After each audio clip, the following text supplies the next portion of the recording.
Muito boa tarde a todas as pessoas que estão a participar. Eu queria começar por agradecer o convite à FEMPROF e ao Sindicato de Professores do Norte, por poder estar aqui a partilhar algumas ideias e, sobretudo, a ouvir algumas pessoas sobre estes temas que a mim me interessam muito e que são muito importantes para todos nós. E queria também fazer uma espécie de louvor, vamos dizer assim, a esta iniciativa da FEMPROF, porque este ciclo de debates, não só o de hoje, mas todos aqueles que vão decorrer até junho, não é? Tocam temas fundamentais para quem trabalha em educação.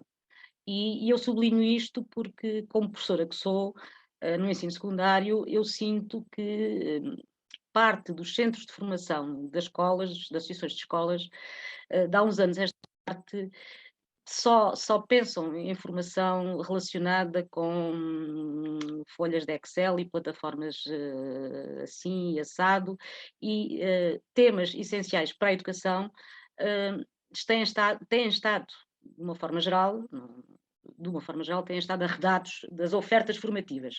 E eu já participei noutras iniciativas, por exemplo, aqui do Sindicato de Professores da Zona Sul, e queria de facto sublinhar a importância que neste momento, também a este nível, os sindicatos estão a ter, que é dar uma oferta formativa ou proporcionar uma oferta formativa que sai daquele padrão que de alguma forma, enfim, estamos um bocadinho todos, eu pelo menos estou muito cansada e queria saudar esta iniciativa, parece muito importante para a formação de professores.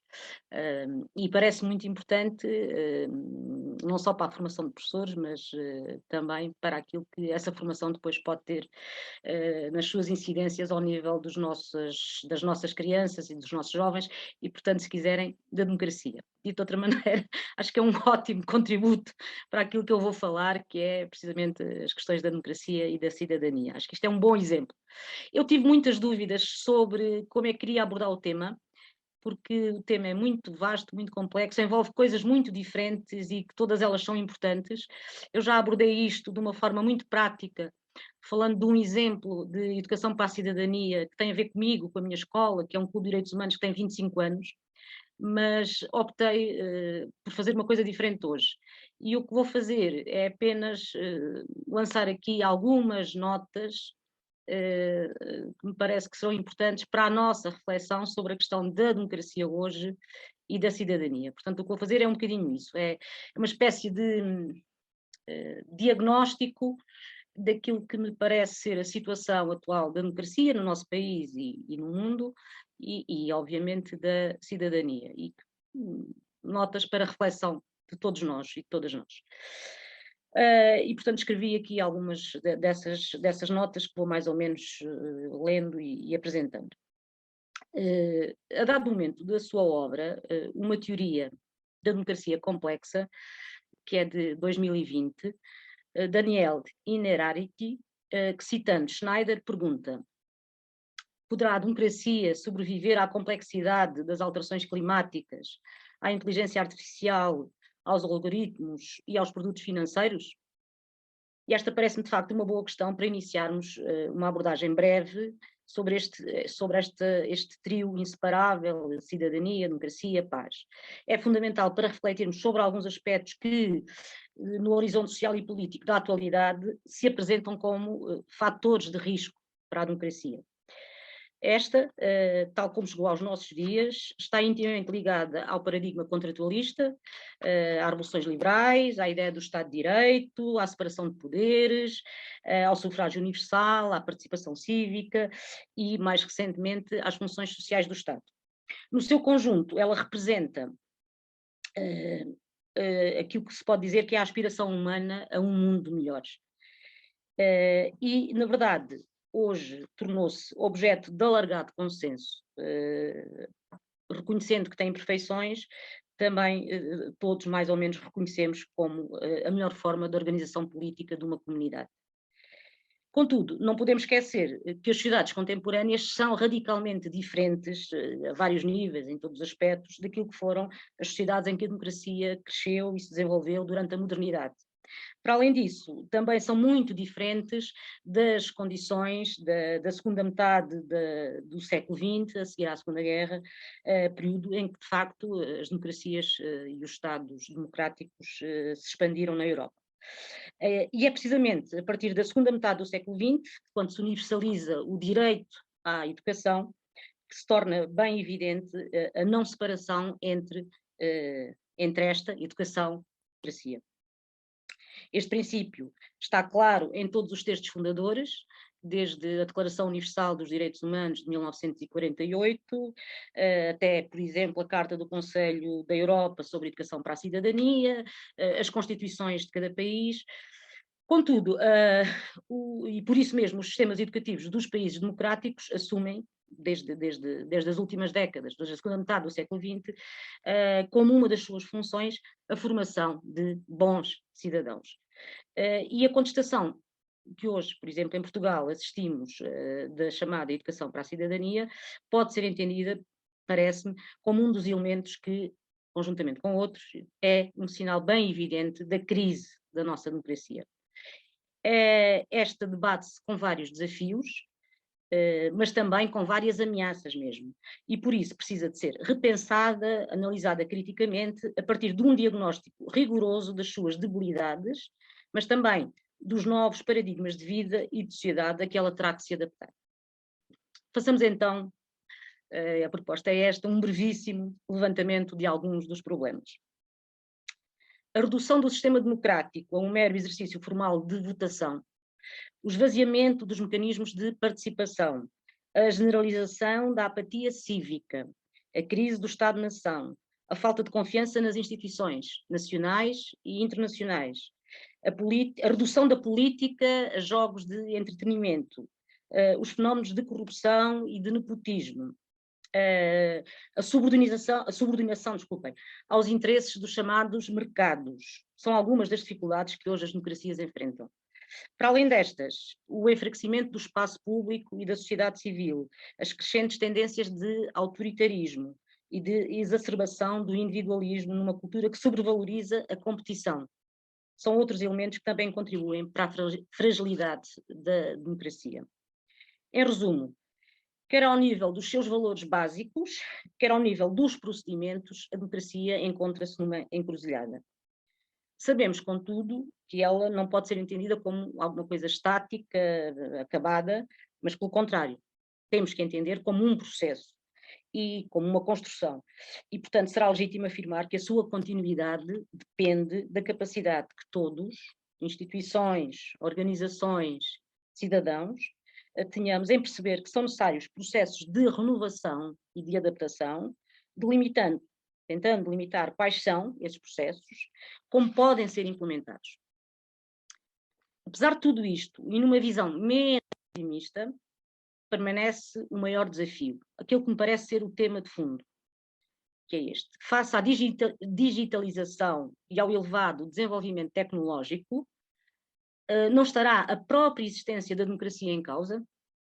A sua crise não será uma crise existencial?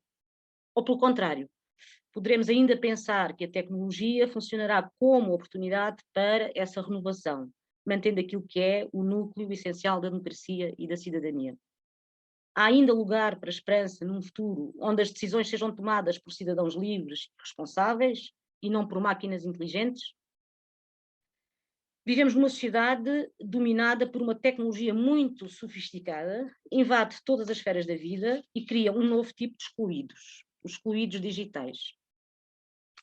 Para os mais velhos e para os mais pobres, há um mundo paralelo ao seu e de difícil, se não mesmo impossível acesso, até para resolver problemas básicos do dia-a-dia, da subsistência. Com os mais jovens acontece o contrário. O seu mundo é cada vez mais um mundo virtual e a sua desconexão com a vida real acentua-se cada vez mais. Simultaneamente, tudo se tornou mais complexo para todos e mais interdependente. Os espaços são mais ilimitados e os tempos mais acelerados. As possibilidades de comunicação também se expandiram, mas ao mesmo tempo estão a ser acompanhadas por enormes possibilidades de manipulação. Evidentemente não pretendo diabolizar a tecnologia, né? Mas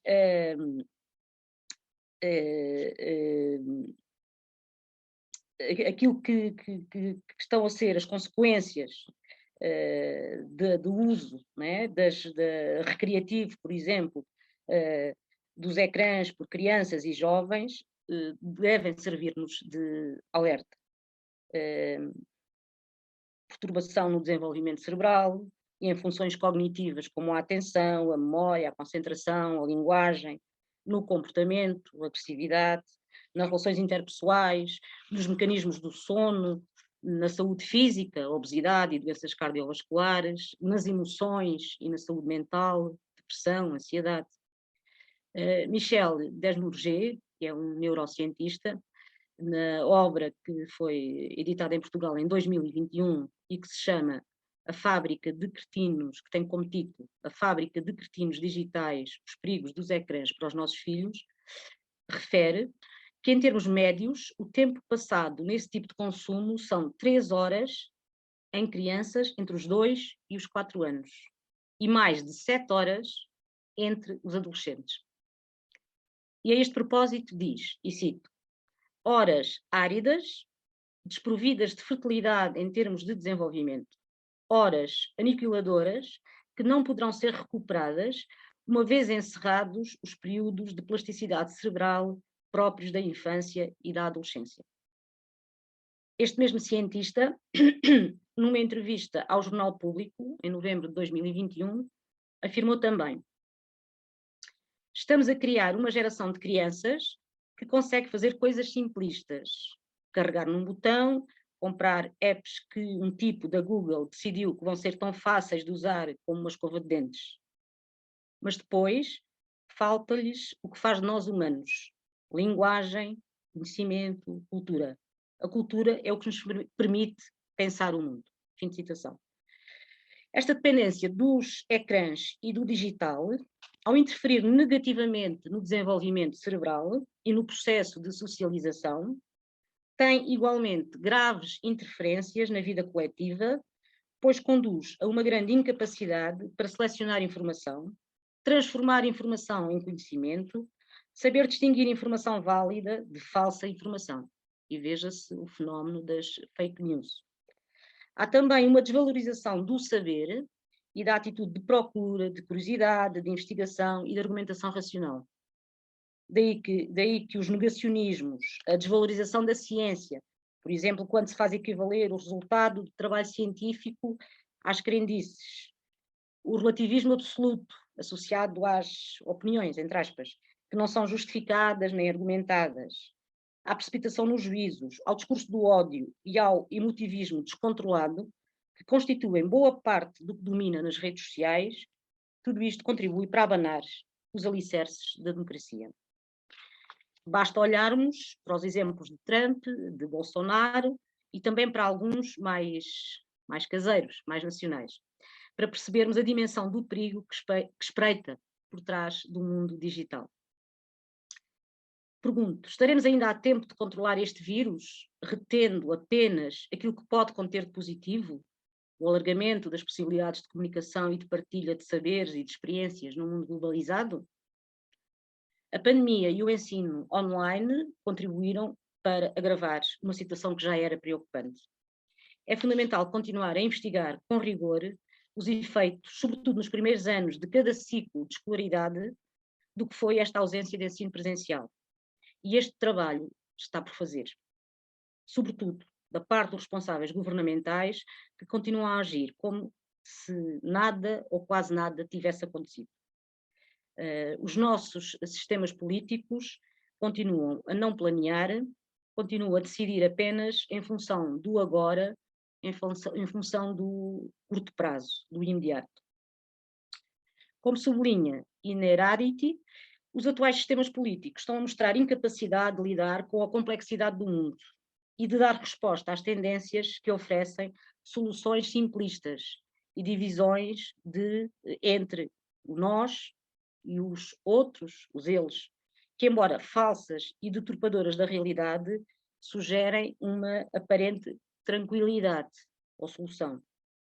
A tendência para a violência, para a irracionalidade, para o medo, encontra-se no interior dos sistemas democráticos e desenvolve-se, sobretudo, em circunstâncias de crises económicas e sociais, em que se criam bodes expiatórios a quem se atribui a responsabilidade de qualquer situação desfavorável, seja desemprego, seja de outras dificuldades. Veja-se também como exemplo o que acontece com o RSI em Portugal, né? E a forma como ele é usado pela extrema-direita. Crescem então os sentimentos de ressentimento, de rancor, de ódio, de inveja, de calúnia e a disseminação de falsas informações, de palavras isoladas dos seus significados e reduzidas a slogans que formam uma espécie de caldo que é muito ameaçador para a democracia.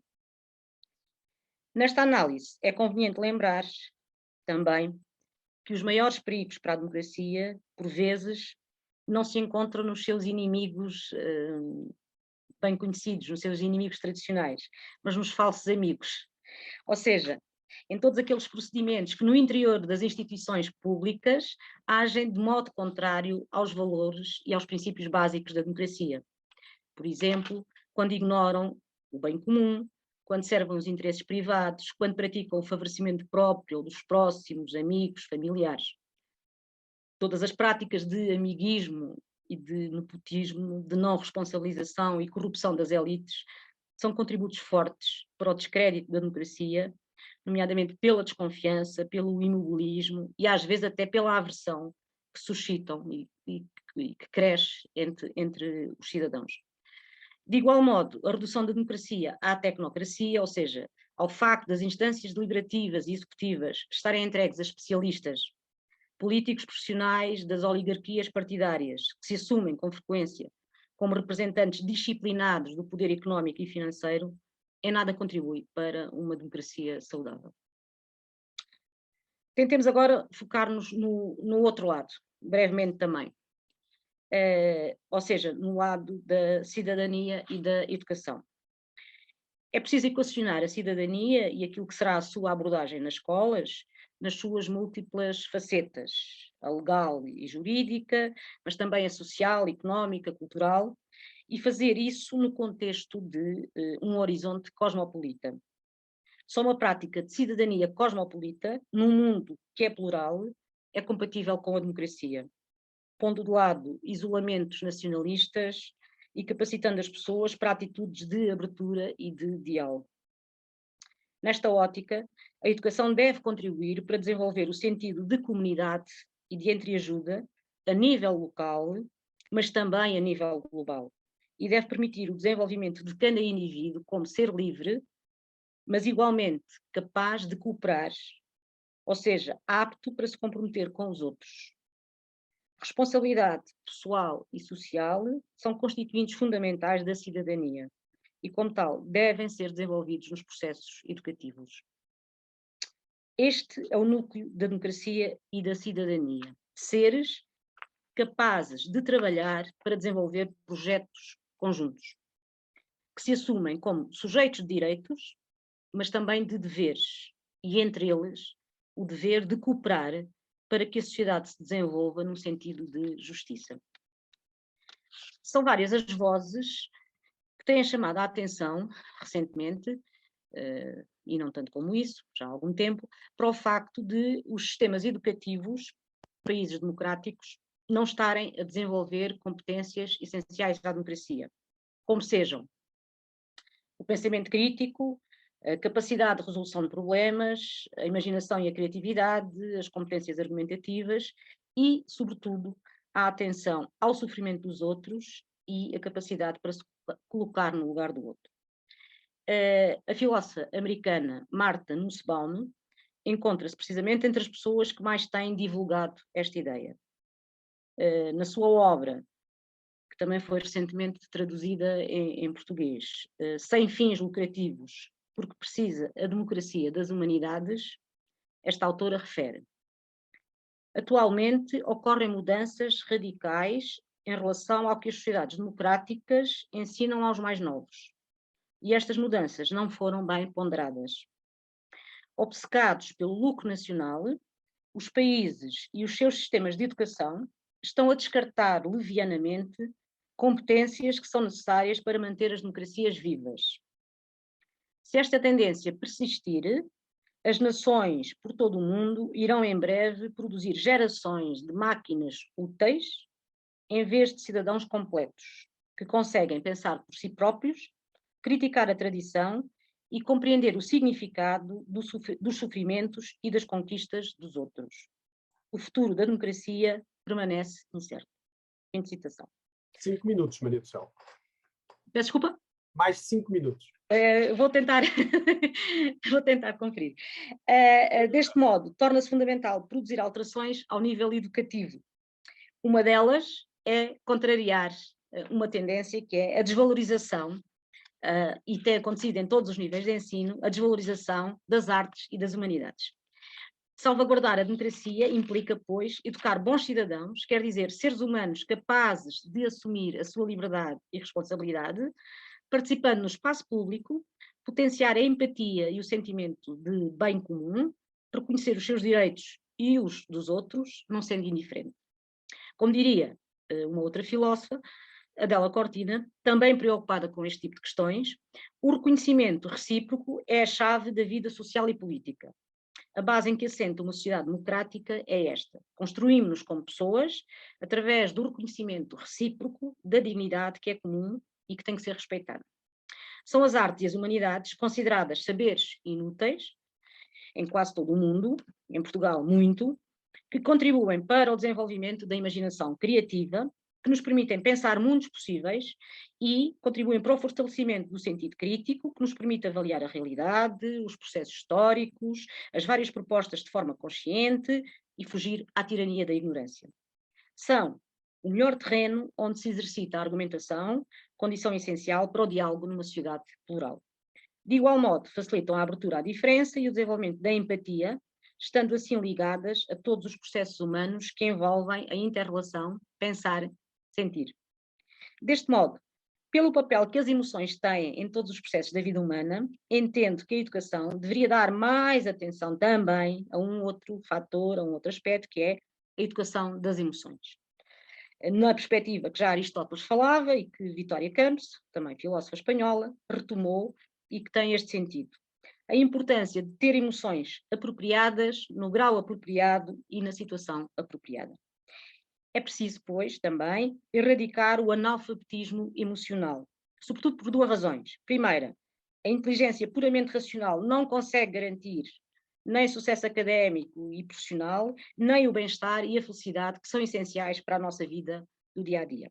E segundo, o desenvolvimento da inteligência emocional permite que as pessoas não sejam insensíveis e indiferentes ao sofrimento dos outros. E mesmo para terminar, só uma nota já mais prática, vamos dizer assim. Para terminar, apenas uma breve referência à situação concreta de Portugal e das escolas públicas. Mas ainda tem 3 minutos, esteja à vontade. Mas não faz mal, isto é pouquinho. É só um levantamento de meia dúzia de tópicos que eu acho que temos que pensar. A primeira questão a colocar deve ser esta. Estamos, no nosso país, a contribuir positivamente para uma educação, para a democracia e para a cidadania? Bom, ao nível de alguns documentos orientadores, desde a lei do sistema educativo até ao perfil dos alunos no final da escolaridade obrigatória, a resposta seria sim. O problema é que quando dirigimos um olhar mais atento para a realidade das escolas portuguesas, sobretudo no ensino básico e secundário, que é o que eu conheço melhor, de facto isto não acontece. A este nível, deparamos-nos com muitas dificuldades, começando logo pelo sistema de gestão das escolas, que está muito longe de ser democrático, muito longe. Até ao sistema de avaliação de professores, que é, não só não é democrático, mas sobretudo é totalmente absurdo. E há uma infinidade de coisas que têm que ser repensadas em Portugal e ninguém, ao nível de poder, digamos assim, de quem tem responsabilidades governativas, pensa. E se olharmos para o programa dos partidos nas últimas eleições, isto é evidentíssimo. E tem que ser pensado tudo. Os currículos, as ofertas formativas, a formação de professores, o modo como está a ser implementada a educação para a cidadania, também tem que ser repensado. E, de facto, isto tem sido ignorado e continua a ser ignorado. E parece-me que o poder democrático em Portugal não está a contribuir, de facto, está a contribuir muito pouco para a democracia e para a cidadania na sociedade em geral e particularmente nas escolas.